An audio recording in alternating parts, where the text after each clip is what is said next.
going into week 5 here with the USC Trojans at 4-0, but nobody seems to believe in this team just yet, Pedro. You know, for 3 weeks they slipped in the polls after victories. This last week they pummeled Washington State and rose a couple of spots in the AP poll to number 18. But is there anything you've seen this week in practice that has really jumped out at you? Honestly, I can't say that anything has. I mean, Lane Kiffin said it himself yesterday. He said practice has been sloppy. That's not exactly the word you want to hear when you're hoping, you know, it's for a performance. If you're a Trojan fan or on the team, in fact.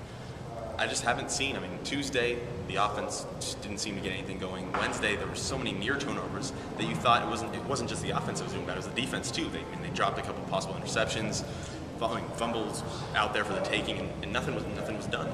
You got to wonder, is this team ready? Yeah, the one area of the team that looks primed for maybe a big week this week is the running back core. You know, they have 4 solid running backs, including Stanley Havili, the fullback, who's a good ball carrier as well. And Washington, I think, is a bit susceptible to the run. Their defensive line is rebuilt, so we could see a little bit of action in the run game. So Washington enters this game as an 11-point underdog. Do you see them as a viable threat to SC this week? Yeah, I mean, not nearly the best opponent SC will face this season, not even close. But a viable threat simply because of the fact that they beat USC last year and they're bringing back most of the players that beat them. I mean, yeah, Jake Locker had a horrible game 2 weeks ago against Nebraska. Horrible game. But if you believe he's going to put up that kind of game on Saturday, I'm sorry, but you're sorely mistaken.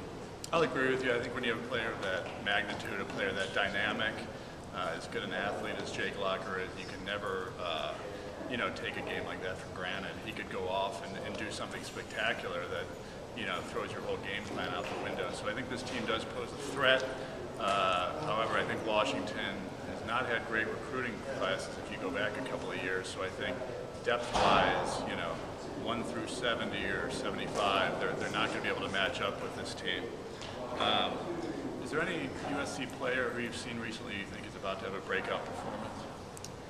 I mean, if you try to look for someone and keep looking, you maybe go, hey, Dylan Baxter, he's done some stuff this week. USC's always looking to get in the ball in a variety of different ways.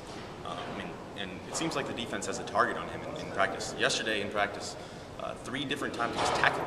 USC's been made famous by this whole no tackling thing, but he was tackled 3 times. So everyone's obviously got their eyes on him so far. Yeah, everyone seems to be waiting for Dylan Baxter to make his impact. It hasn't happened yet. This would certainly you could point to this week as it being a possibility. In fact, in his conference call this week, Steve Sarkisian was Washington's coach was hinting at the possibility that because Dylan Baxter played a little bit of quarterback in high school, that the Huskies could face that look. So it'll be interesting to see whether that's something we see. All right, well, we're down to the last minute here. What's your prediction for this game?